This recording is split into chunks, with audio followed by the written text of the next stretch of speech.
Quem nunca caiu da cama ao acordar? Se apaixonou no balcão da lanchonete? Listou todos os crushes num caderninho? Quantos? Uns 2.000. Passou o dia correndo atrás de uma galinha? Pega a galinha, segura a galinha aí, rapaz! Quem nunca achou que a sua vida daria um filme? O cinema brasileiro é nosso. O Canal Brasil é nosso. A Prefeitura de Belo Horizonte, por meio da Secretaria Municipal de Cultura, apresenta a Mostra Curta Circuito 2022, de 15 a 18 de setembro. Incentivo: Lei Municipal de Incentivo à Cultura de Belo Horizonte. Chama eles pra vir. Vem pra cá. Vai ter pampulha que é bonito, ambiente familiar no zoológico. Mas tu tá achando que é só pra desfilar pra turista? Não, ajuda aí, pô. Me põe nesse jogo que eu tenho família pra sustentar. Ah, então até eu vou. Bota na minha agenda.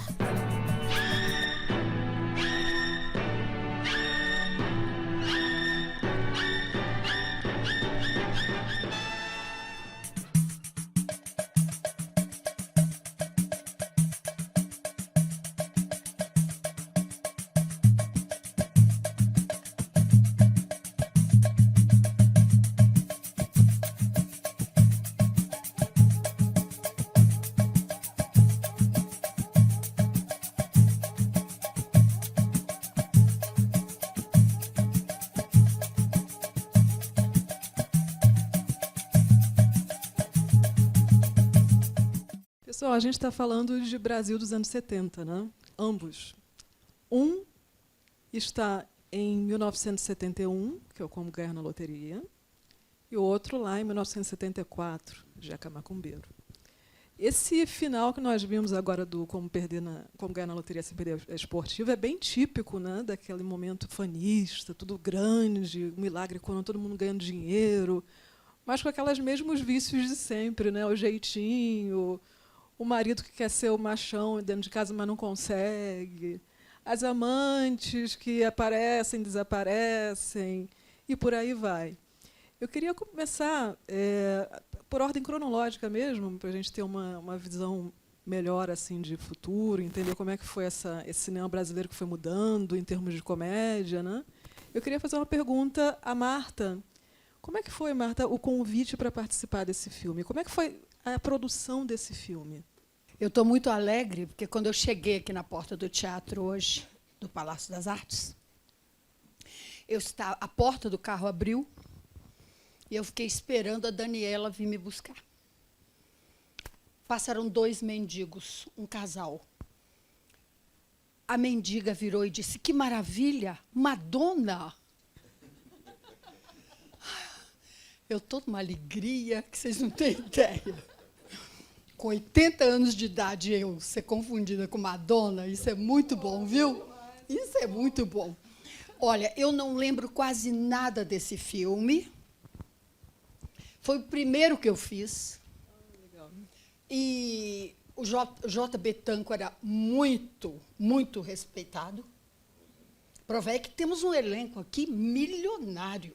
São os melhores atores de teatro do Brasil que estão nesse filme. Eu estou morrendo de saudade de alguns deles, né? E eu não me lembro praticamente de nada, só me lembro que o J.B. Tanco me convidou, em seguida, para ser contratada exclusiva dele.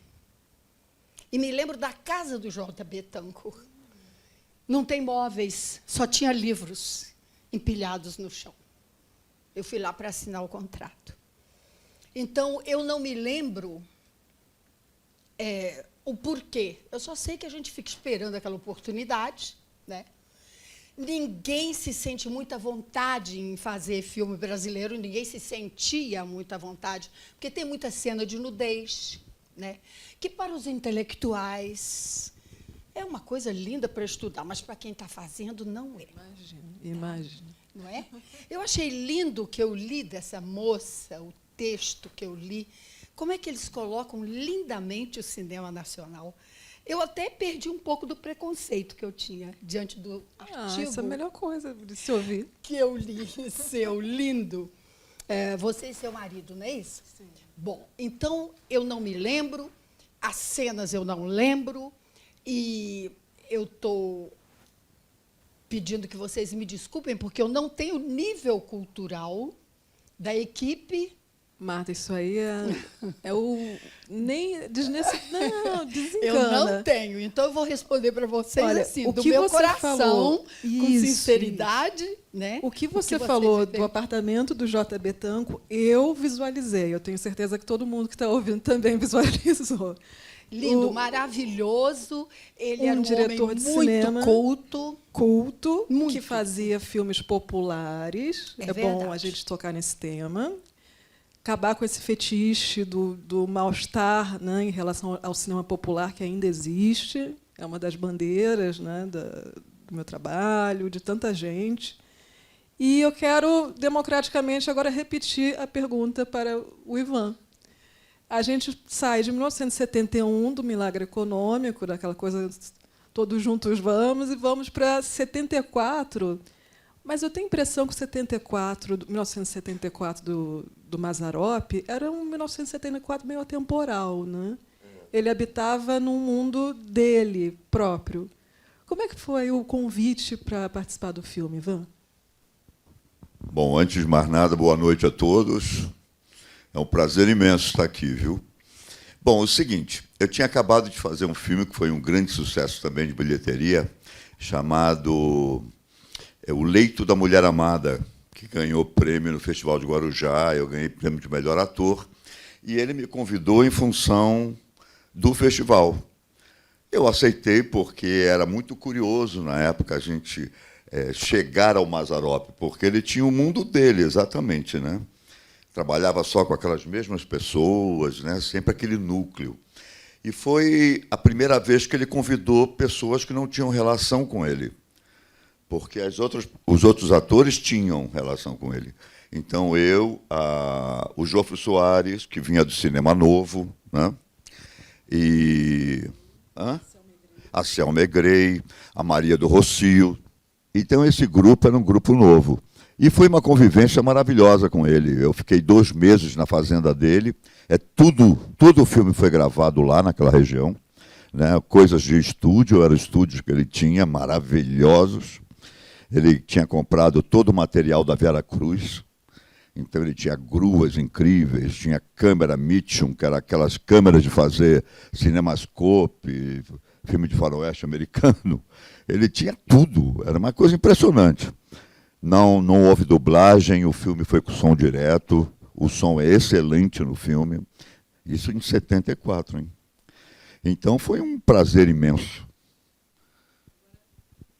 Vou abrir a rodada agora para os críticos. Daniel, o que você queria saber um pouco do filme? O que você pensa do filme? O que você gostaria de perguntar, de repente, à Marta? O que você acha do como ganhar na loteria sem perder esportivo? Voltamos para 71 de novo. Estamos lá. Dá para ouvir? Está ouvindo legal? Tá.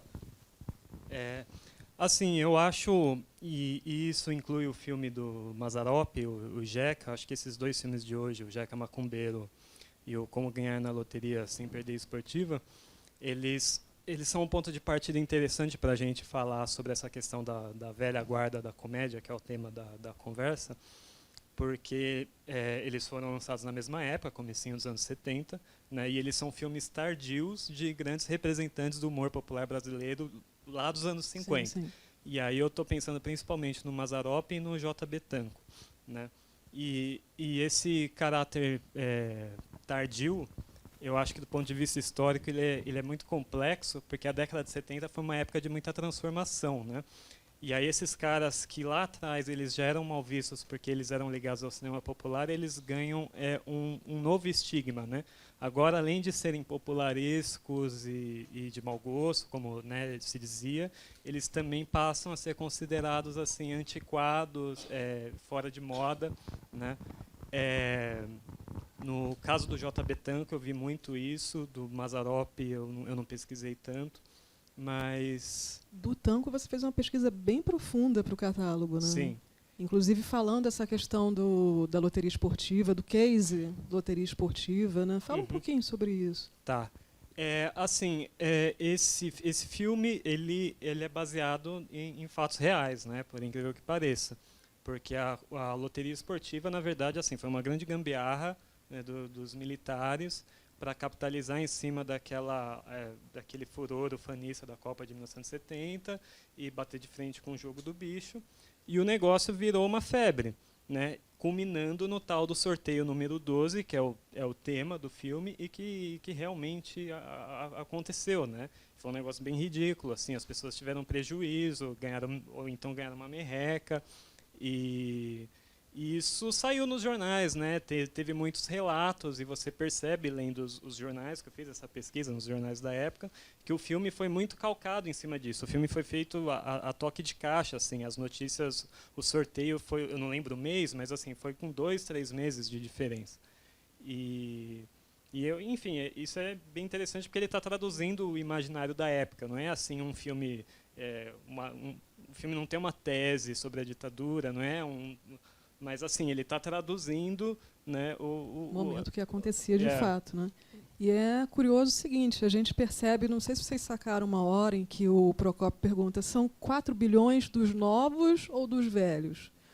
Porque já havia... Quem foi fiscal de Sarney nos anos 80, né? Senhora Eliska Altman, Luf Steffen, os críticos aqui presentes e eu também, a gente passou por uma mudança, né? Por vários ciclos econômicos e, inclusive, de mudança de moeda. Então, no filme é falado isso. Pô, eu ganhei 4 bilhões dos cruzeiros novos ou dos cruzeiros velhos. Isso foi em 67, o filme é de 71. Então, a gente vê que a história se repete. Né? O Brasil tem esse furor econômico de não conseguir saber para onde vai, para não conseguir contingenciar orçamentos. Inclusive, hoje em dia, com o orçamento secreto, que é muito curioso. Mas, enfim, o fato é que a realidade é cada vez mais bizarra. Né? Uma coisa dessa ter acontecido de fato, né? Um evento desse. E, Oriente, em relação ao JECA, esse mundo atemporal do Mazzaropi é um mundo sem data, né? Porque, conversando antes da sessão com a Val, cadê a Val, você? Nossa fotógrafa, ela falou, Andréia, o Mazzaropi falou uma piada agora que é a cara do meu pai. Eu vou ligar para ele e vou contar direitinho como é que é, porque eu sei que ele vai repetir. Então, fala um pouco sobre isso, assim, esse amor, esse carinho do Mazzaropi, né? O que ele é para o nosso cinema. Não, a figura do Mazzaropi tentei resumir no texto, assim, consegui enxugar, porque o texto é longo, mas ao mesmo tempo falta espaço para falar do Mazzaropi, né? Que realmente eu vejo essa que você está falando, essa temporalidade, não as piadas em si, mas esse universo que o Ivan bem traduziu, que ele tinha no estúdio deles, né? O Mazzaropi era um Midas, né? Ele era produtor, criador, ator personagem, um mito, né? de bilheteria, distribuidor, ele tinha tudo para não perder nada do processo inteiro do filme, né? Mas ele fez alguns filmes urbanos. E os filmes urbanos se encaixam mais próximo da São Paulo. Os filmes urbanos dele são final dos anos 50, começo dos 60. Né? Seria a São Paulo da época, que era esse furor do Rio, do filme do Tanco, no começo dos anos 70. Né? Mas bem os filmes urbanos ele carca bem nas vilas operárias, né? Da classe trabalhadora. Assim. Mas já quando ele vai, a imensa maioria dos filmes dele passados no ambiente rural, onde o personagem chama Jeca, o título é sempre Jeca, né? O personagem chama Jeca 2 vezes apenas. É meio atemporal, e ele muda, inclusive, o processo. O filme ganha outro ritmo. Eu queria colocar isso no texto. Por mais que pessoas diferentes dirigissem os filmes, ou o próprio Mazzaropi dirigissem, eles tinham um padrão que o Mazzaropi imprimia dentro da produtora dele. Então, vocês percebem planos mais longos, vocês percebem planos abertos, pouco campo e contracampo, quase nenhum campo e contracampo. Né? Uma criatividade cinematográfica mesmo. As junções, a decupagem é mais solta, as situações dramáticas são resolvidas, às vezes são arrastadas e resolvidas muito rápidas. O importante é ter todos os gêneros num filme só. Né? Então, quando você tem ação, você tem drama, você tem intriga, você tem um suspense. E a figura do Mazzaropi é o elemento que vai trazer a comicidade o tempo todo. Porque ele sempre vai vir com essas piadas, que tem piadas aí que eu já ouvi, me lembro do meu avô contar também, sabe? Há algumas piadas. Mas na época não era, entendeu? E o jeito do Mazzaropi era assim, as pessoas riam da figura do Mazzaropi, né? O personagem Mazzaropi, o personagem Jeca, né? Do Jeca Tatu, estou falando, né? Os trocadilhos, o jeito de falar errado. Então tinha ele imprimiu, ele criou um universo desse personagem Mazzaropi, nos filmes rurais dele, que são realmente incríveis. E você pensar que ele ainda punha números musicais, quando a comédia, o cinema popular brasileiro já tinha abolido o musical, pelo menos há 15 anos do cinema, ele manteve até o final da carreira dele. E esse filme foi uma bilheteria, o Jeca Macumbeiro foi uma bilheteria do ano no Brasil, gente. Sabe? Então, você percebe que ele fazia muito sucesso, e daí eu vou até fazer uma provocação para jogar para o debate de ontem, trazer por que da velha guarda, em relação à jovem guarda, né? A nova guarda. O sucesso do Mazzaropi, o sucesso do filme do J. Betanco, era com o povo, com a massa, com as classes subalternas. Tinha cinema de rua, em todos os bairros, tinha muito mais cinema, cinemas enormes. E o preço do ingresso era muito barato. Eu lembro do Carlão Reichenbach, contando para mim, quando ele filmou Na Boca, ele fez um filme do jeito que ele quis, do jeito que ele queria, um dos filmes mais radicais dele, que é o Império do Desejo, e o filme deu 2 milhões de espectadores. Aí como? Né? O filme trazia o apelo que tinha que ter os filmes da Boca do Lixo, no caso. Eu vou fazer a junção depois. Tinha que ter nudez e sexo simulado. Né? Isso o filme dele tinha. As pessoas pagavam, ele dizia na época, o preço nos ingressos, nos inúmeros cinemas do centro de São Paulo, custavam uma passagem de ônibus. Certo? Eu lembro de pessoas falando, das gerações antigas, falando que famílias muito grandes, um pai com 7 filhos. Não, a gente, no fim do mês, quando estava acabando o salário do meu pai, a única diversão que a gente podia fazer era ir no cinema. Para ir para todos os filhos. Hoje, quem vai no cinema com ingresso a quase R$40? Os 10 milhões do filme, dos filmes novos, não é o povo que vê no cinema, é a classe média e a classe alta. O povo viu o Mazzaropi e viu o Tango. E via a chanchada. O povo, a grande massa, né, as classes subalternas não consomem, os comediantes modernos consomem, claro que sim. Na televisão, na internet, no DVD pirata.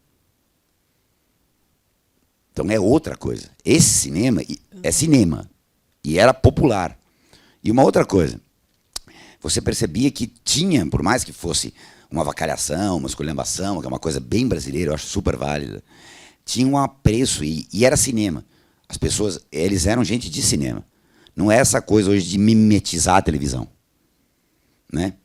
A gente estava até conversando com um pessoal crítico aqui, os Trapalhões faziam um sucesso imenso no cinema, e eles não levavam o formato da televisão deles, eles faziam cinema, quando eles iam para o cinema. E esses comediantes que a gente tem super talentosos, um deles estava aqui ontem falando com a gente, como não seria mais legal se eles fizessem filmes de cinema em vez de mimetização de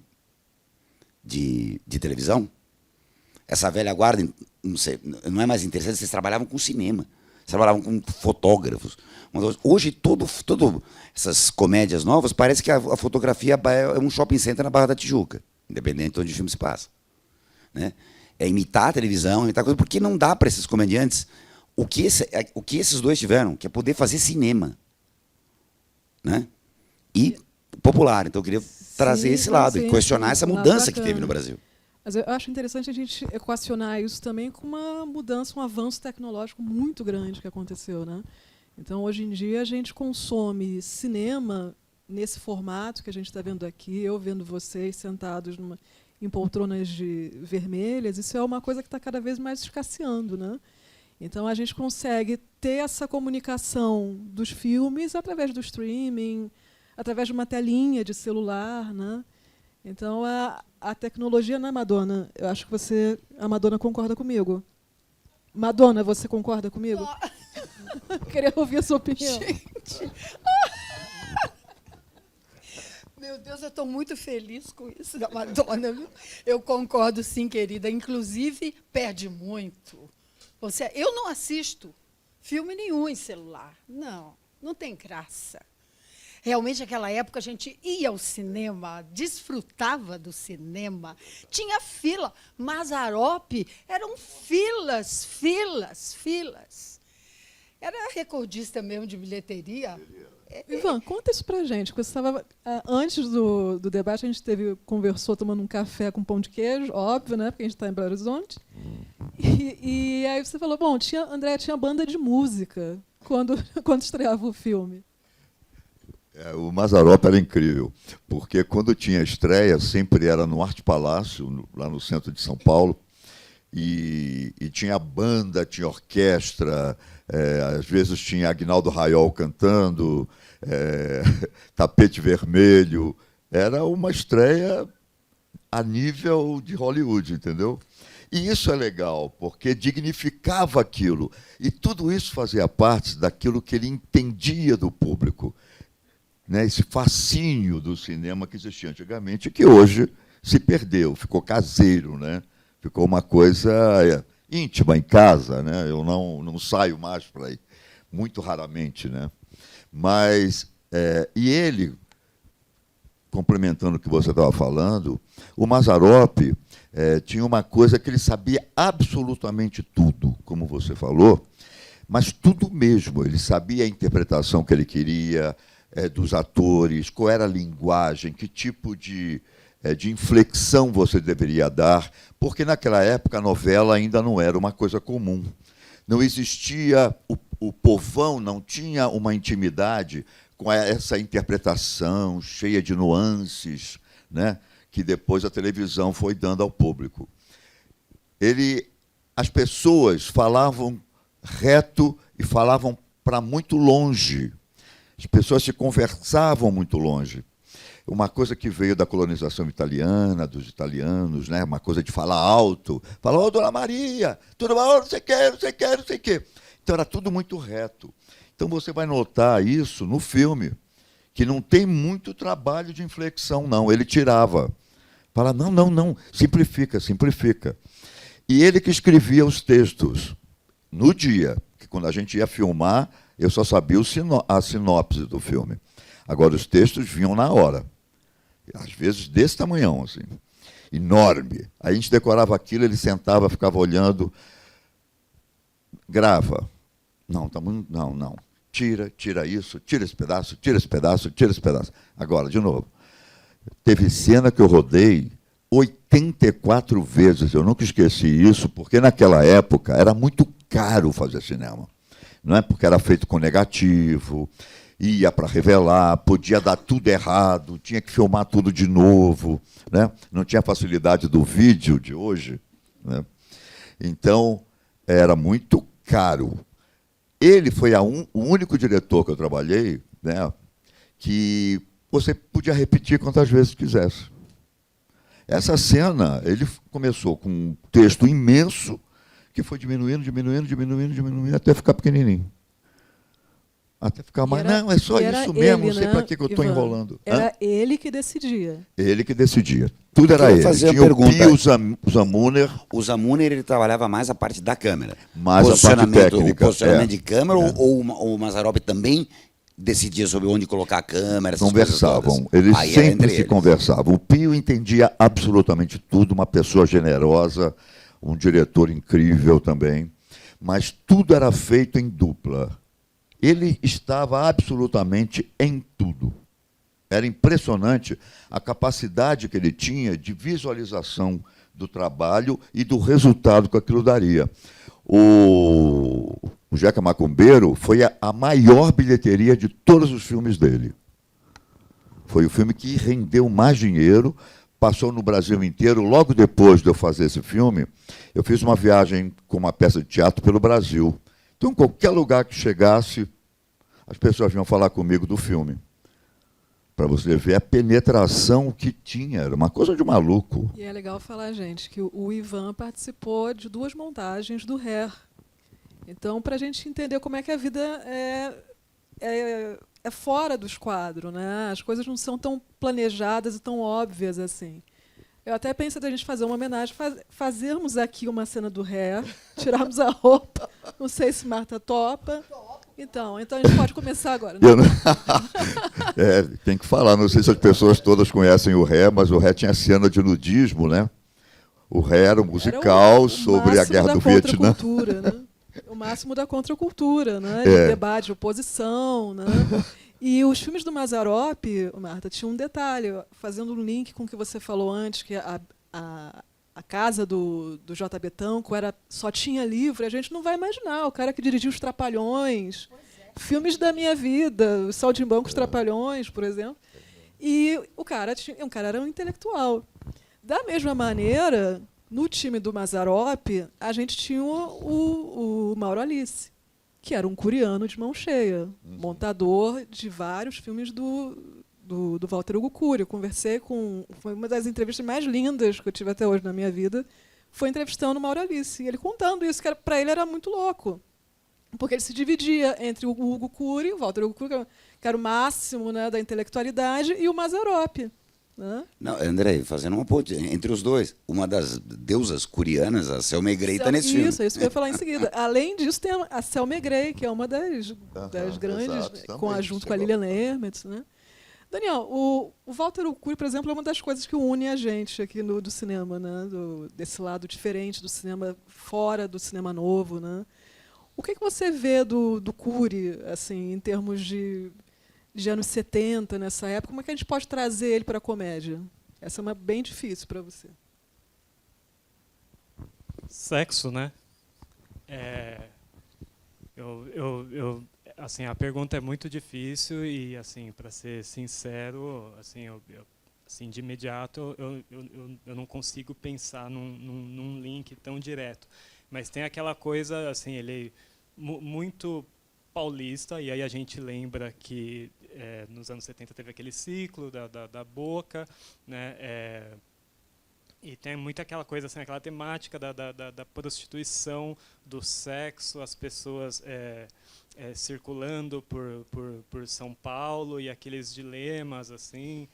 Posso falar uma coisinha com relação ao Walter Hugo, que é uma pessoa amável também, que eu conheci muito. Ele vem com uma influência muito grande do cinema francês e do cinema italiano, né? Desses filmes da solidão, que fala de solidão, né? Que é a tal da noite vazia, né? Que ele faz, né? Que é essa falta de comunicação, a depressão, que está ali naquela época, né? E ele caminha muito por isso, né? E ele acha que o sexo também é isso, né? O sexo sempre não é uma coisa que dá continuidade, que se completa. Ele fica sempre com o sexo meio, sabe, na procura da pessoa através disso, né? Sim. Então, eu adorava a linguagem dele, né? Sim. Foi um pouco esquecido, mas eu adorava ele. Eu acho que o resumo da ópera é o seguinte: ele teve que sobreviver, né? Sim. Então ele sobreviveu aos anos 70 ao modo dele. Sim, e inclusive, assim, só um parêntese, o Cury, ele é muito popular, as pessoas só não sabem disso, né? Tanto que tem toda aquela coisa, assim, aquela coisa meio histérica, né? Do Amor Estranho Amor, o pornô da Xuxa, né? Porque a Xuxa aparece nua no filme e que absurdo. Então teve... E é ridículo um filme lindo ser reduzido a isso, né? Mas tinha uma penetração e muitas pessoas assistiram um filme do Cury nos anos 70, 80, nem sabem disso, né? Ele estava andando pelo mesmo... Ele circulava pelos mesmos meios de produção. Sim, sim. E é legal que, pelo menos, a Xuxa, com o tempo, reverteu o posicionamento dela, né? Hoje em dia, ela sacou que o interessante não é você lutar contra algo que é inegável, que está registrado, mas entender o filme. Ela, inclusive, fala que é um filme lindo, que as pessoas não devem ter esse tipo de preconceito. Que bom que, ao menos, o tempo trouxe essa sabedoria. E uma das coisas, Marta, que eu queria te perguntar, você tem uma história de vida absolutamente fora da curva. Belíssima, lindíssima, e chega a ser milagroso, né? Você ter passado pelo que você passou. Eu te pergunto, para quem não sabe, a Marta teve problemas de saúde sérios, né? No final dos anos 70, no início dos 80, imagino, acho que foi por ali. E eu queria saber como é que foi para você, depois eu vou até ir para esse mesmo caminho com o Ivan. Como é que foi para você se despir da coisa da arte e se ver como Marta? A arte ajudou nesse sentido? Como é que foi isso? Eu nasci artista, mas artista, não estou falando atriz, né? Eu desenho, faço cenografia, eu sou figurinista. E isso nunca foi utilizado por mim, porque eu era muito bonita e me chamavam pela beleza. Mas, por dentro, eu não me sentia bem fazendo as cenas que eu acho até hoje excessivas de nudez do cinema nacional. Eu acho assim que precisava de um pouco mais de arte nessas cenas, uma luz mais bonita, sem o excesso que aí satura. E quando eu adoeci, que a minha carreira foi interrompida e eu fui condenada à morte por um câncer linfático, quando eu adoeci, desabou o mundo. Acabou a arte, acabou a vida, acabou tudo. Só que eu estou aqui viva. Eu sou um milagre. E quando eu voltei, que eu consegui, alcancei uma vitória, nos anos 70, não tinha tratamento para câncer. A pessoa teve esse diagnóstico, está morto. Pode mandar fazer o caixão. E eu tive o pior tipo de câncer que existe, que é o linfossarcoma, no rosto. Justo no rosto. E em partes do corpo. Acabou nudez, acabou o rosto lindo. E aí é que eu descobri, depois do meu milagre, que eu sabia desenhar, que eu sabia costurar, fazer figurinos, e escrevi 2 livros. Todos 2 estão esgotados. Um deles vai virar filme. Achei maravilhoso eu estar com vocês, viu? Porque vocês são a minha equipe. Tudo que eu queria. E agora, eu vou contratar vocês todos. Pode. Tá? Porque, como disse, eu sou a pessoa que escrevo e sou ótima em contar minha própria história. Não sou boa em decorar textos, como o Ivan é. Não. Eu gosto de falar a verdade. O que eu vi, o que eu senti. Meu filho é um intelectual de cinema, adora, e ele pegou meu livro e fez uma linguagem jornalística, e nós vamos transformar num documentário, um filme documentário de 1h10, a minha história, desde o cinema até hoje, porque eu vou contar, eu vou narrar a minha história, vou contar a verdade do que eu passei. Os bastidores, porque eu não me lembro muito bem do filme do J. Betancourt, mas os outros eu lembro. É porque esse foi o primeiro. E enquanto o Ivan dizia assim, que o Mazzaropi manda decorar, ler de novo, tira isso do texto, o que eu ouvi foi só isso, tira a roupa. Senta ali na cama. Agora o seu marido vai chegar? Não, não era isso que eu queria. Eu não queria isso. Eu queria mais arte, texto, frases bonitas. Era o que eu queria. Então, nós vamos fazer no meu. Eu conto com vocês. Então, eu vou repetir isso para o Ivan. Ok, é muito belo, muito lindo, e mora no nosso coração, e quanto a isso, não há a menor dúvida. Mas eu fico pensando, como é que um cara da contracultura, como você, da sua geração, que, inclusive, teve toda a fase do dropout, de sair pelo mundo e tal, como foi para você encarar, como diretor, alguém tão controlador assim? Como é que isso interferiu na sua arte, na sua forma de ser ator? Como é que foi esse set aí do Jeca Macumbeiro? É interessante, porque eu fui como uma aventura, na verdade, né? Eu queria conhecer aquele mundo, que para mim estava um mundo bem distante mesmo, né? Que eu vinha de uma outra coisa mais intelectualizada, né? Buscando experiências teatrais, living theatre, como você falou, e vários outros, né, Grotowski, eu vinha numa experiência física, e, de repente, vou para aquela coisa caretinha, né? Bem caretinha. Mas eu fui como uma experiência mesmo, eu simplesmente fui para um outro lado, e me dediquei a isso, e deixei a coisa acontecer. Não, em nenhum momento, nem depois, nenhum momento, quero apagar isso da minha história, não gostei. Não, não existe isso. Muito pelo contrário, eu tenho um prazer em falar que eu fiz isso aí, que marcou uma época da minha vida, que hoje, que virou cult, por exemplo, né? Todos os programas que eu dou entrevista, eu acabo falando do Mazzaropi, né? Porque hoje é cult, né? Então é uma coisa que precisa ser falada. Tem algum motivo por trás disso tudo, né? Eu fiquei muito feliz quando vocês me falaram, vim aqui falar, não sei o quê. Falei, estou indo na hora, sem problema nenhum, vamos ver, né, se eu consigo ir, né? Mas é sempre um prazer falar dele. E eu não era amigo pessoal dele para ter isso, não. Foi aquela época daquela filmagem. Eu, depois daquela filmagem, só fui na Panfilmes para conversar sobre um novo filme, que eu não acertei, né, que ele queria que eu continuasse, fazendo mais um depois, e eu não aceitei, não deu certo lá a combinação de pagamento, que ele era um pouco assim. Isso aí também ele era. Dava a Deus assim. Mas aí a gente não acertou e nunca mais vi. Nunca mais vi. Aí quando chegou, eu não sei se quando ele faleceu eu estava na Índia, não sei, porque eu fui para a Índia, vocês sabem quando ele morreu ou não? 81? Não, 81 eu ainda estava em São Paulo, mas nem isso eu me integrei tanto, entendeu? Então eu tenho marcado a época da filmagem e o filme, que foi muito interessante, eu gostei demais fazer esse trabalho.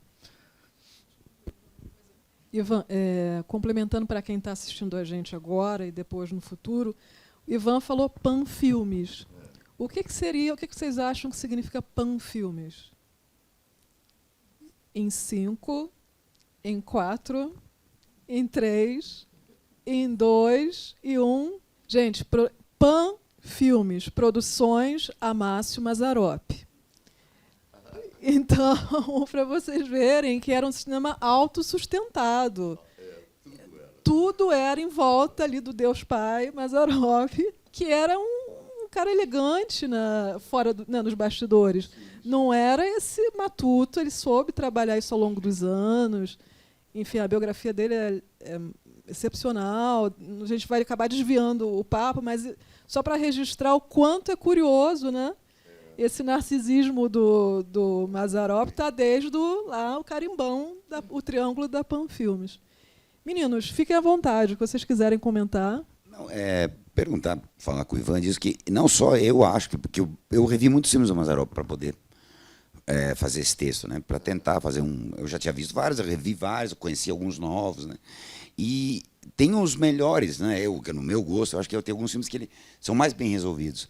E, sem dúvida, o Jeca é um deles. Então, você fez realmente um dos filmes que você falou, a maior bilheteria, que é, ao mesmo tempo, um dos mais bem resolvidos.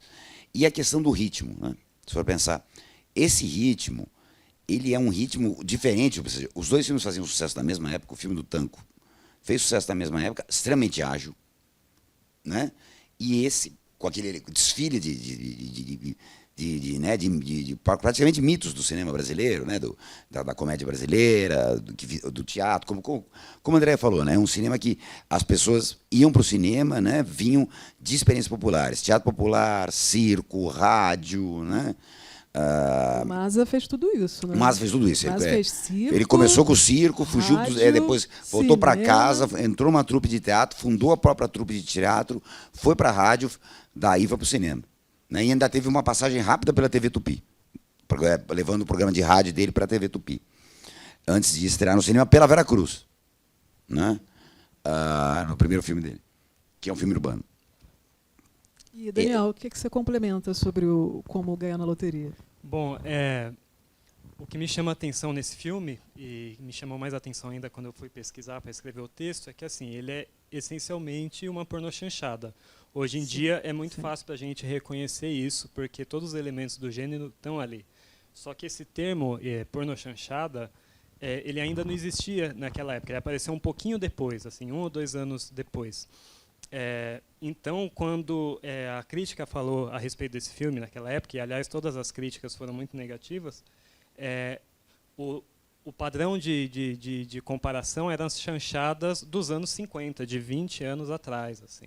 O filme foi descrito como uma chanchada e sempre assim, que horror, que retrocesso. A gente está aqui em pleno ano de 1971 e esse cara ainda está fazendo chanchada. Né? E aí é muito interessante pensar no como ganhar a loteria, na loteria sem perder esportiva, como assim um elo entre a chanchada e a pornochanchada, porque apesar de ter todos os elementos da pornochanchada... Tinha um carimbo, né?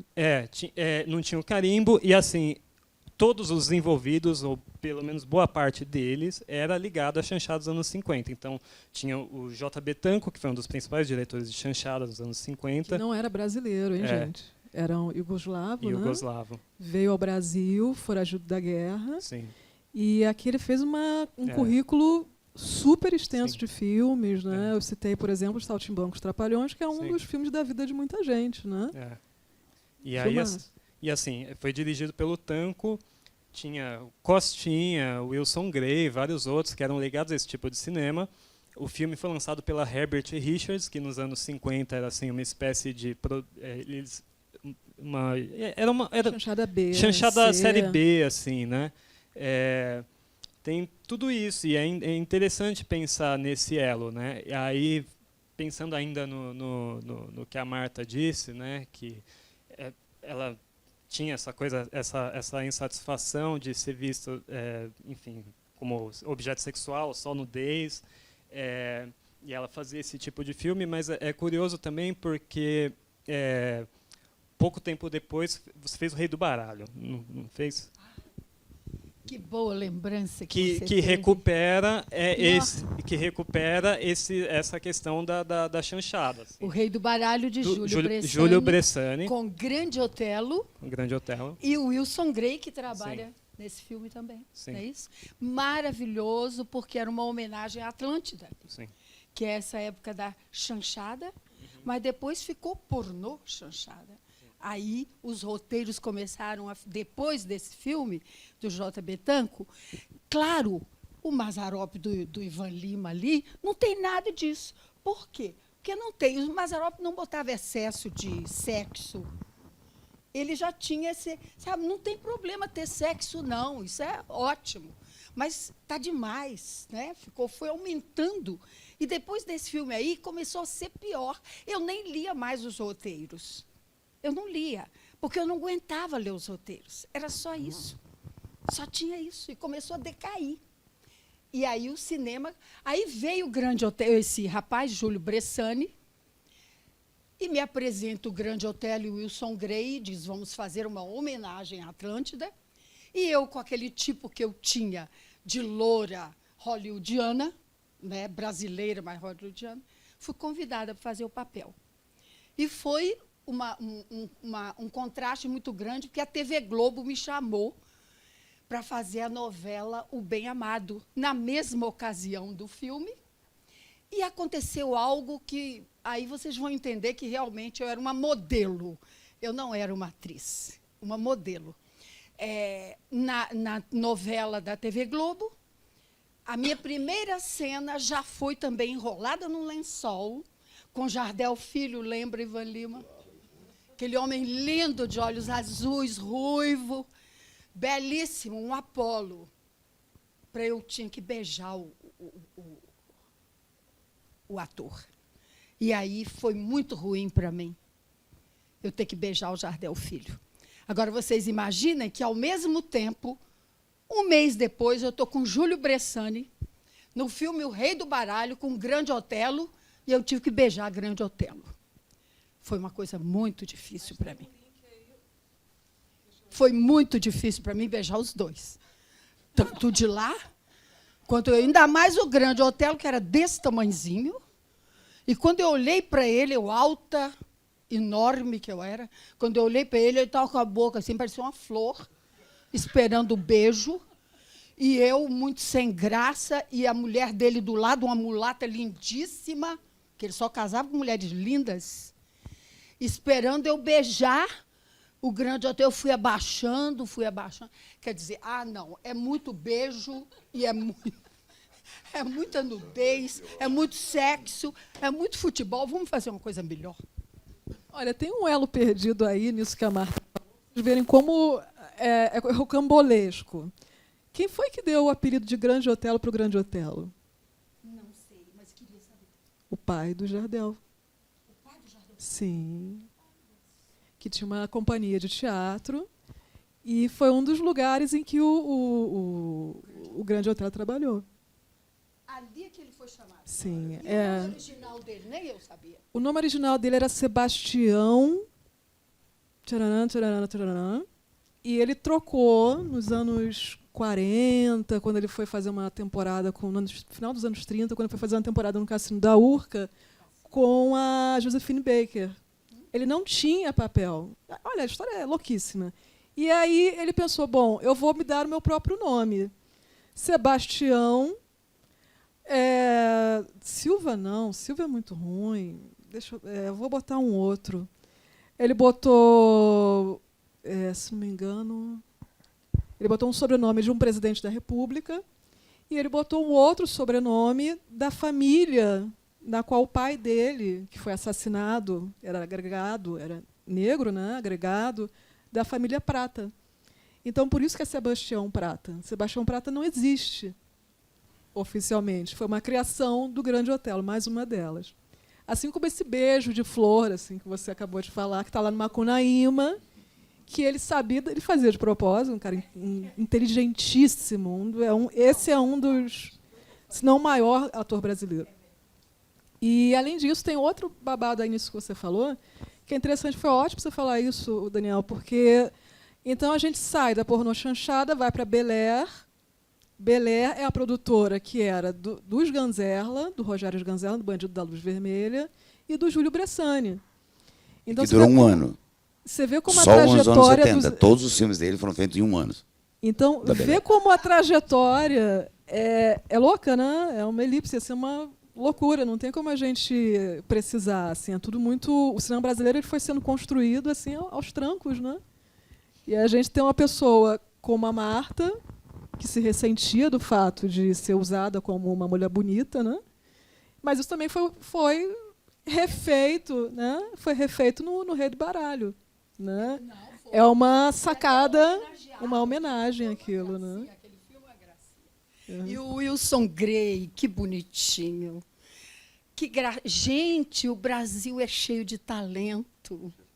Eu sou brasileira, tá? Mas sou de origem alemã. É muito talento que tem nesse povo. Que coisa maravilhosa. Essas crianças aqui, tudo gênio, professor de cinema. Eu vim aprender. E cheguei aqui e encontrei o Ivan, né? Que bonito até hoje. Você quer que eu saia, assim, que está rolando um clima? Se quiser, eu fico... A Daniele, que me chamou, deixo é vocês desse a tamanhozinho, sós, mas assim, é uma tranquilo, boneca. tranquilo. De Alemanha, né? Pois é. Aliás, eu sou filha de alemão com brasileiro. Então, eu tenho essa diferença. Você olha no filme e vê, né, Ivan? Quando eu apareço assim, eu sou muito branca, muito alta. Era, né? Agora a gente vai ficando mais... Você encolheu, Ivan? Um pouquinho. Não, porque pensei que era só eu que vou ficando mais velho, vou perdendo 1 centímetro por ano. Não, fica tranquilo. Eu era enorme. Minha mãe sempre se gabou de ter... Não, eu estou perguntando porque dos meninos não, aqui, fica das tranquila. crianças, ele é o mais velho. Eu fica sou a mais tranquilo, velha de fica todos tranquilo. nessa Isso sala. acontece, é da vida. Minha mãe sempre se gabou de ter 1,69 m e meio. Ela tem, tá viva, graças a Deus. Mas ela não tem mais 1,69 m. Quanto tem? Imagino que tá pelo 1,67 m. Por aí. Vai encolhendo, é da vida. Mas o Ivan também, né? Gente, eu sei que daqui a pouco a gente vai precisar entregar a sala. Então, uma das tradições da Curta Circuito é a gente abrir para perguntas. Eu queria que o Vinícius... Onde está Vinícius? Please, sinalize. Cadê? Alguém da produção, por favor, veja quem tem alguma coisa a perguntar.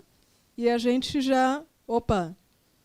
Já manda ali o microfone para o Luffy. Ô, Luffy, vem cá. Vem perguntar. Tem uma coisa interessante de cinema nacional, né? Que quando começa essa coisa de chanchada para a porno chanchada, há uma caída de bilheteria muito grande, né? E eles começam a procurar o que a gente vai fazer. Aí começa a colocar as mulheres para chamar a atenção, né? E eram basicamente as mulheres. Era muito raro aparecer um homem, né, pelado. Aparece sempre assim, como nesse aqui, né? Um vendaval, mas a mulher aparece bastante o seio. Sempre o seio, né? E aí depois começa os títulos, que eles começam a fazer esses títulos de duplo sentido, entendeu?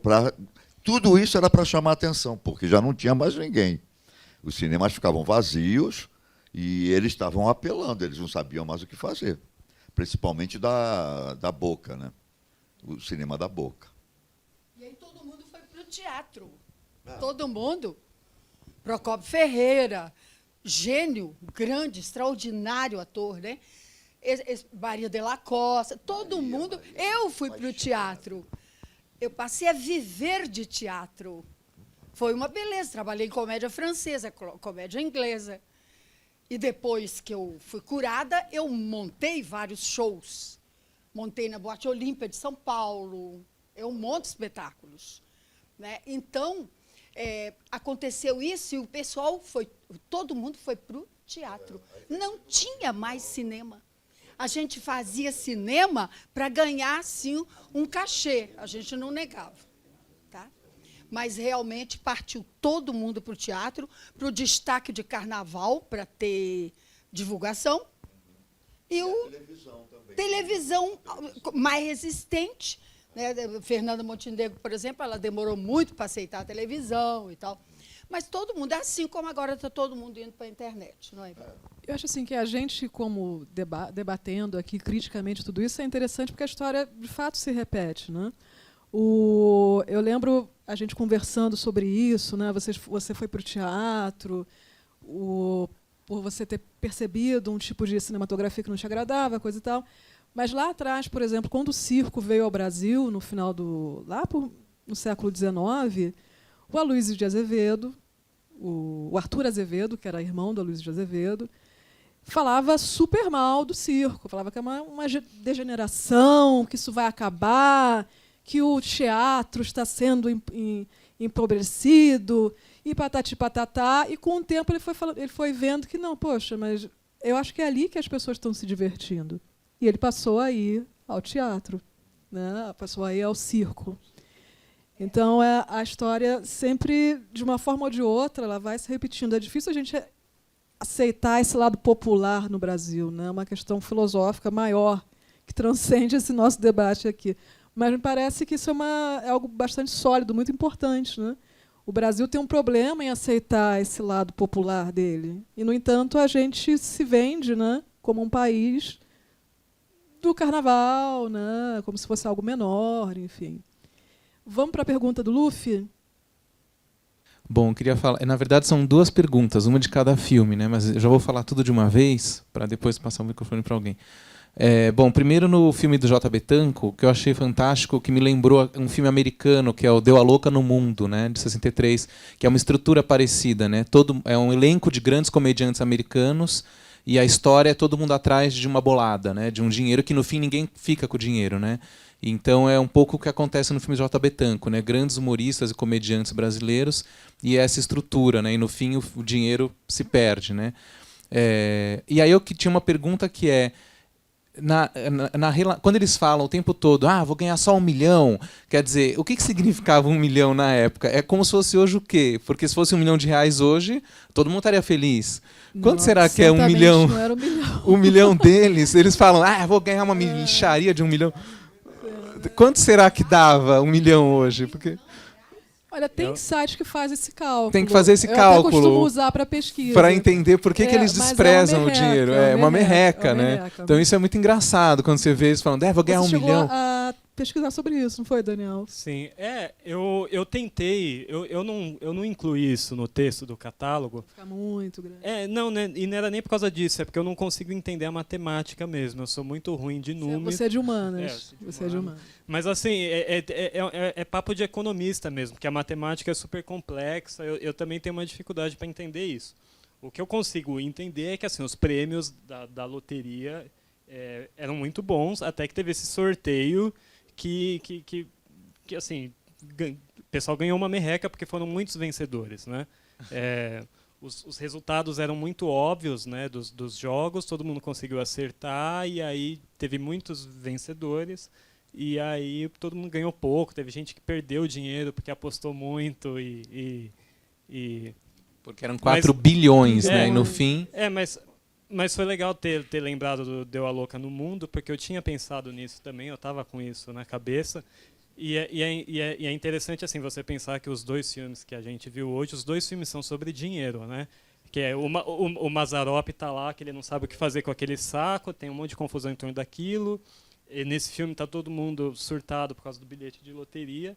E assim, o dinheiro é uma questão importante no humor, né? Tem filme do René Clair dos anos 30, que é Les Millions, que são as pessoas que perdem um bilhete, uma comédia musical sobre pessoas que perdem um bilhete de loteria. E aí tem esse filme, né, do Deu a Louca no Mundo. E assim, só que, aliás, um dos primeiros filmes do Mazzaropi é Nadando em Dinheiro, né? Tem toda essa coisa da grana, assim.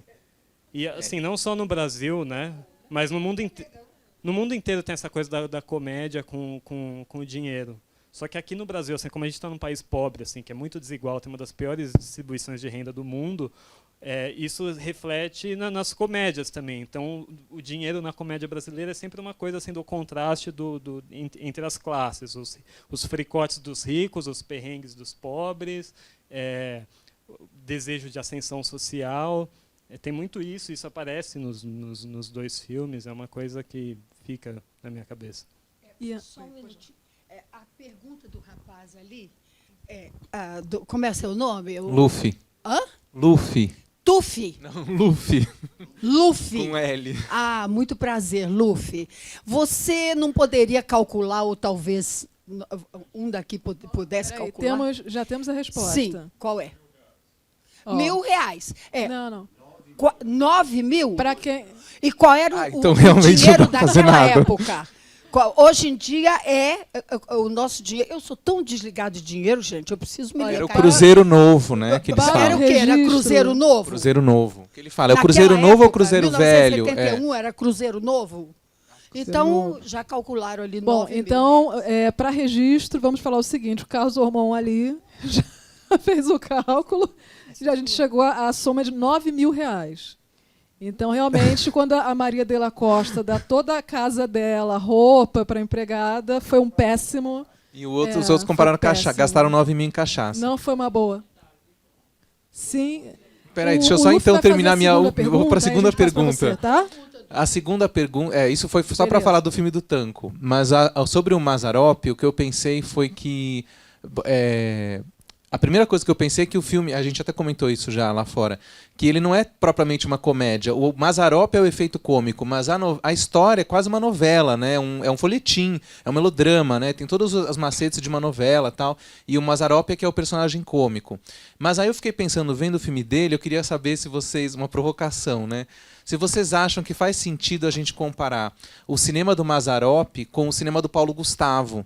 Porque cada um na sua época foram os grandes campeões de bilheteria da comédia popular e eles têm uma estrutura parecida, né, onde o Mazzaropi controla os filmes, o Paulo Gustavo também controlava toda a criação dos filmes dele e eles fazendo sempre o mesmo papel, né, o Mazzaropi repetindo esse tipo do matuto simplório e o Paulo Gustavo fazendo lá a mãe, a dona, não sei o nome da dona, não sei o nome da personagem, a mãe.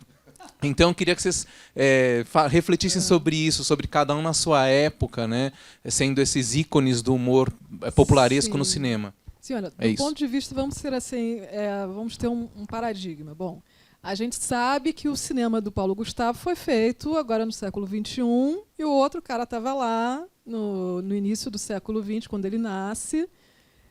Nasce em São Paulo, depois vai para o interior, ele faz essa trajetória que a gente falou agora há pouco, circo, teatro, rádio, televisão, cinema. Então ele tem um caminho, né? Paulo Gustavo, vamos por aqui, já estamos no Paulo Gustavo.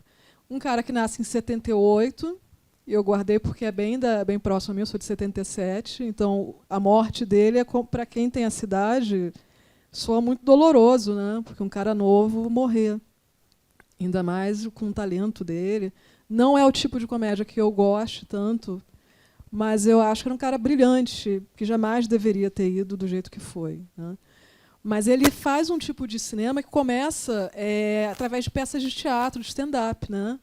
Primeiro ele dizia que entregava folheto, filipeta. Entregava um monte de filipeta, e com isso ele foi crescendo, foi galgando. Ele era sempre o esquisito, o diferentão, né?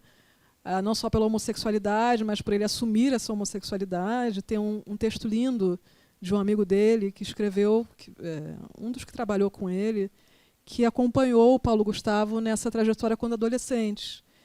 Lá vem o filho da dona fulana, da dona Hermínia. Lá vem o filho da dona Dea Lúcia, o nome da mãe na vida real. Lá vem o filho da dona Deia. O filho da dona Deia botou um brinco. E então ele sempre foi uma pessoa, um outsider ali, mas ele sabia se colocar dentro do esquema para poder fluir, né? Então, a gente percebe uma trajetória diferente. Ele começou ali com as filipetas, depois fazendo stand-up, e chegou já nesse formatão de um tipo de cinema, de um momento do cinema brasileiro, em que não era essa forma autossustentada, por exemplo, da PAN. Não era o Paulo Gustavo que bancava. Ele tinha uma estrutura por trás, ele pode até com o tempo ter vindo a bancar direito dele, e se o fez muito bem. Mas havia um risco maior, né, Ivan, por parte do Mazzaropi. Fala um pouco, você participou efetivamente desse período, fala um pouco para a gente. Não, do Mazzaropi ele jogava no escuro mesmo, né? Apesar dele ter saber da receita dele e que funcionava, de qualquer maneira ele joga no escuro, porque nós conhecemos o nosso país, sabemos das dificuldades, né? Que tudo pode mudar de uma hora para outra, né? Mas ele jogava no escuro e ele acreditava, ele tinha muita certeza dele. Isso é que é muito incrível, mas era ele que bancava tudo, né? Ele não dependia absolutamente de ninguém, Era só ele mesmo, ele juntava o dinheiro dele. Um negócio assim é porque ele juntava o dinheiro. Né? Não era assim, não. Mas já o Paulo Gustavo, ele estoura numa coisa, digamos, pequena com a mãe. Isso acontece, você já viu que os personagens, alguns cômicos americanos, têm aquela mãe judia, que eles acabam estourando também em cima da mãe, que é uma coisa interessante, porque acontece uma coisa muito correlata, apesar dela não ser judia, não ser aquela mãe, mas ela tem um formato de. Não é engraçado? Ele não tinha essa consciência, não. Mas agora você estava falando aqui, eu falei, puxa, mas é igual aos comediantes americanos que acontecem fazendo um trabalho em cima da mãe. Completa aí. E uma coisa, acho que o talento, né? A gente sabe que tanto o Mazzaropi tinha, né? O Gustavo, a chegar, depois cada um chegou às massas de forma diferente, né? Quanto o Paulo Gustavo já é de uma geração que tinha essa coisa que virou uma febre, que sobraram só quem realmente era engraçado, ou os mais engraçados. Chegou uma época que qualquer idiota achava que sabia fazer stand-up. Essa americanização total, de abrir casas de stand-up, uma coisa que o Brasil nunca teve, sempre teve show de humor, né?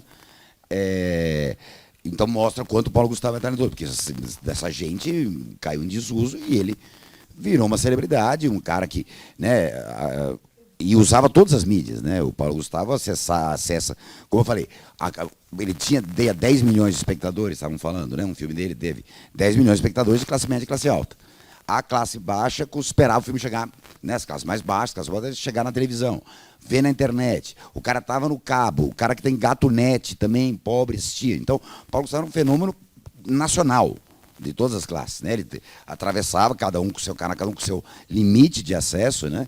Já o Mazzaropi é um artista orgânico. O Mazzaropi ele é filho da classe trabalhadora.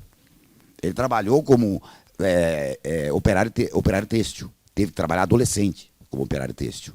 Ele foi para o circo, teatro popular, rádio. Não tinha? Entendeu? Ele via filmes americanos, mas você percebe que o uso do filme americano aqui é para esculhambar total. Tem um faroeste do Mazzaropi. Eu esqueci até o nome, o faroeste. Ele parou de O Exorcista, né? Ele parou de O Exorcista com a câmera tremendo, exatamente, no Jeca contra o Capeta, né? Que é um filme também dos anos 70. Né? Mas é avacalhando e esculhambando. Queria citar os Ganzella já citando, mas primeiro a gente avacalha, depois a gente esculhamba. Entendeu? É brasileiro pra cacete. Entendeu? Ele era nascido em São Paulo, filho de italiano com português, e se apaixonou pela cultura do caipira, porque ele foi morar em Taubaté. Mas ele é paulistano. E o paulistano, o médio, não gosta do paulista do interior. E é interessante, Fernando, Né? o seguinte, a gente está falando de um cara que morreu, salvo engano, com 68 anos. Né? E é muito cruel que o destino do Paulo Gustavo tenha sido interrompido com 42. Então a gente não sabe aonde que o Paulo Gustavo iria chegar, né? Porque ele começou a ter uma consciência muito grande dele mesmo. Como é que ele vai... Isso é muito importante, assim, em termos sociológicos mesmo, né? Eu me lembro de ter escrito um texto sobre, se não me engano, Minha Mãe é uma Peça, em que, na época do lançamento do filme, me chamava a atenção que ele já assumiu o fato de ser gay, ok, e de haver um orgulho disso. Então, eu acho que somente por isso já seria algo brilhante da parte dele, né? Então, ele tem esse legado a deixar. Mas a gente não sabe até onde ele iria, né? Essa é a crueldade da coisa, a perversidade de uma morte tão jovem. Né? Agora, vamos passar para a pergunta do amigo que está aqui. Andréia, desculpa, é porque o Márcio me pediu já tem um tempão para fazer um comentário sobre o porquê do nome do Grande Otelo. Já tem muito tempo, eu vou passar para ele aqui antes. Pois não, rapidinho. Boa noite, meu nome é Márcio Lima, tenho 72 anos. Me recordo o seguinte, que quando chegava aqueles trens, transporte ferroviário, então o Grande Otelo, ele era jornaleiro. Então ele ia entregar o jornal para as pessoas e tinha um hotel perto da estação ferroviária que chamava Grande Hotel. Como ele não sabia falar Grande Hotel, ele falava Grande Otelo. Aí que batizaram ele com esse... É uma das lendas urbanas. Hã? É uma das lendas urbanas. Como a loura do banheiro, assim, existe... Isso é lenda, é lenda. Mas é uma boa, pode até ter sido. Mas a biografia do Sérgio Cabral, escrita sobre o Grande Otelo, que, aliás, se valer por alguma coisa, está valendo para inúmeras nosso debate, que tal a gente ter uma nova biografia do Grande Otelo? Que tal a gente ter, por exemplo, uma biografia bem feita da Aracide Almeida, que é outra grande diva cômica, né? Musical. E na biografia do Sérgio Cabral ele fala justamente isso, Márcio. Ele conta que essa cena que você descreveu está correta, é isso mesmo, ele era jornaleiro, um cara inteligentíssimo, e ele usava, se vocês quiserem ver depois no YouTube, vale muito a pena, como o cara era brilhante. Ele recria ele pequeno, pedindo dinheiro para as pessoas na estação do trem. Assim, não vai me dar dinheiro. Eu, obviamente, não vou comparar meus dotes dramaturgos com o do Grande Otelo. Assim, não vai me dar dinheiro. Os olhos dele começam a ficar cheios de lágrima, Ivan. É uma coisa assim, o cara se transforma de um jeito assim tão surreal, né? Então, esse menino que ficava pedindo dinheiro na estação do trem, depois largou a família porque uma família de São Paulo pediu para adotá-lo.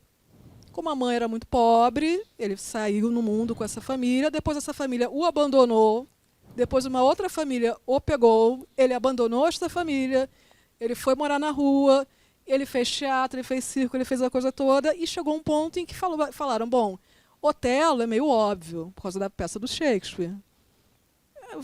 Também não vamos falar Pequeno Otelo, vamos chamá-lo de Grande Otelo. Então, só com o tempo é que surgiu esse nome, né? Ele era o Bastiãozinho. Lá na cidade dele, Natal, ele era o Bastiãozinho. Né? E depois é que ele virou o Grande Otelo. E esse nome Sebastião Bernardes, aí depois eu me lembrei, a gente estava falando agora há pouco, o sobrenome que ele botou para ele de presidente da República. Eu falei, não, já que eu estou fazendo, eu vou botar um sobrenome de presidente da República. Sebastião Bernardes Prata. Bernardes e Prata, cara, não tem nada a ver com Bastiãozinho, é uma invenção, mais uma genial dele. A gente tem tempo ainda, Dani? 10 minutos? Bom, então eu vou passar a palavra a quem de direito. Vamos para 1971, o método que eu estou usando é esse, para ser democrática. E em seguida para o 74 aqui do Ivan. Marta, Madonna, mais uma vez foi um prazer contar com você. Olha, Lady Gaga não se compara. Não. Mas eu quero dizer uma coisinha. Eu falei do cinema nacional, mas olha o que está acontecendo. Estamos aqui falando no cinema nacional. Ele está vivo. Isso é maravilhoso. Quando eu cheguei na Faculdade UNA para procurar um professor de cinema, que eu estava dando os primeiros passos no meu sonho de transformar meu livro num documentário, eu fiquei impressionada. Tinha uma matéria na faculdade sobre cinema nacional. Uma coisa que eu pensei que estava completamente esquecida. Não, é a cultura daquela época. E isso é maravilhoso. Está com um número enorme de professores. E aí, a internet não apagou, não, o cinema nacional. Ele está ressuscitando. Vocês podem reparar isso? O cinema nacional está melhorando, ressuscitando um outro estilo, e nós, dessa época dos anos 70, 60 em diante, tal, 70, 80, 90, estamos vivos, sendo estudados. Isso é muito bom. Eu agradeço a vocês por isso. Isso é muito bom, não é, Ivan? Com certeza. Isso é uma coisa maravilhosa. E está entrando numa nova fase, mas eu, por exemplo, na hora de fazer a minha história do livro, eu quero fazer um filme. É muito chique, é muito clássico, é muito elegante, é muita arte. É um filme que eu quero fazer. Tá? Então, isso é muito bom. Estão fazendo filmes ótimos hoje em dia, comédias finas, né? E estamos aqui com mestres que sabem tudo sobre nós. Eu estou muito convencida hoje.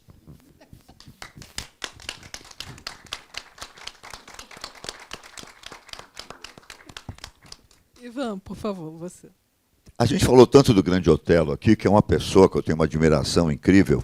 Eu tive o prazer de trabalhar com ele num filme que foi uma produção italiana, que foi feita no Rio de Janeiro, chamada Uma Rosa para Todos, que é em cima de um livro brasileiro, e que veio os primeiros atores da Itália na época, tudo para cá, e a grande Cláudia Cardinale, que era uma coisa exuberante, linda. É uma coisa... completamente. E a minha cena, eu era garoto, claro, né? A minha cena era sempre junto com o Grande Otelo e ela, né? Na favela lá. E foi um trabalho maravilhoso. Ela ficou encantada com ele, a direção. O Grande Otelo podia ter se tornado realmente um ator internacional de primeira grandeza. Não foi porque ele não falava línguas, porque ele também não tinha muita paciência para isso. Ele queria ficar quieto aqui mesmo, né? Mas foi uma coisa espetacular. E tem uma coisa muito curiosa com relação a isso, que eu fui ser jurado de um festival de cinema de arte, que é um festival na Itália, que é em Asolo, que acontece correlato ao Festival de Veneza. Veneza, os filmes comerciais, e em Asolo, os filmes mais de arte, mais documentários. Tá? E eu fui ser júri, me convidaram para ser júri, eu fui, e foi agora, em 2015. Bom, aí fui júri, fiquei um mês lá, foi maravilhoso, incrível, e tinha a equipe da Rússia, a equipe da Rússia. E quando terminou, vim embora, e essa equipe da Rússia voltou para lá, e eles ficaram cismados comigo, não sei se é por causa do meu nome Ivan, que é um nome russo, e eles foram pesquisar o meu currículo, e acharam em sites da Ucrânia o meu nome nesse filme da Itália. Eles não ficaram contentes com isso, eles ligaram para a produção do festival e falaram: como assim vocês têm que homenagear o Ivan? Porque ele fez um filme com a Cláudia Cardinale, com os atores fantásticos, direção fantástica. Então, em 2016, eu voltei e o festival me deu um prêmio de personalidade cultural do ano lá. Aqui a gente é esquecido, o currículo aqui não vale nada, né? Olha só, eu era garoto nesse filme. Lá atrás, eu fui homenageado por um filme que nem eu lembrava mais. Porque tem uma coisa ruim desse filme, que antigamente os filmes eram muito longos. A cópia que via para o Brasil, eles ajustavam. Então, exatamente, muitas cenas minhas e do Grande Otelo foram cortadas para ajustar a história do filme. Como são cenas paralelas, são essas cenas que acabam dançando, né? Então, foi ajustado. E a cópia que estava no Brasil não tem, e como não tem a cópia, você vai esquecendo, e foi ficando, entendeu? Eu não falava muito do filme. E acabei sendo homenageado na Itália por um filme que eu fiz quando garoto lá atrás, e junto com essa maravilha. Eu estou aqui quieto, e esse negócio do Grande Otelo foi me trazendo, fala isso. Eu falei, é bom falar e todo mundo saber que o lá de fora estão nos olhando, nós é que esquecemos aqui de nós mesmos, e isso não pode acontecer. Isso aí.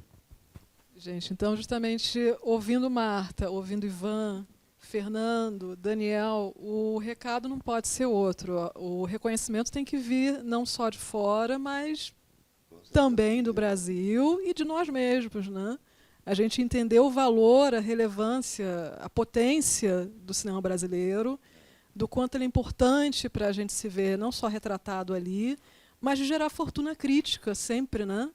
Não à toa os catálogos da mostra vão sempre nesse sentido, de trazer novos olhares e a gente conseguir entender os filmes cada vez de forma diferente, mas reverenciando quem merece, né, meninas? Menino e menina, tá? Madonna, foi um prazer. Ivan, eu vou chamar você de quem? Um rapper aí qualquer, o Oriente. Pode ser Anthony Hopkins também. Anthony Hopkins, olha, não sou sua mãe, por favor, não faça nada contra mim. Foi um prazer ter vocês aqui. Eu agradeço a todo mundo que nos viu hoje, que nos verá no futuro. Um grande beijo a todos.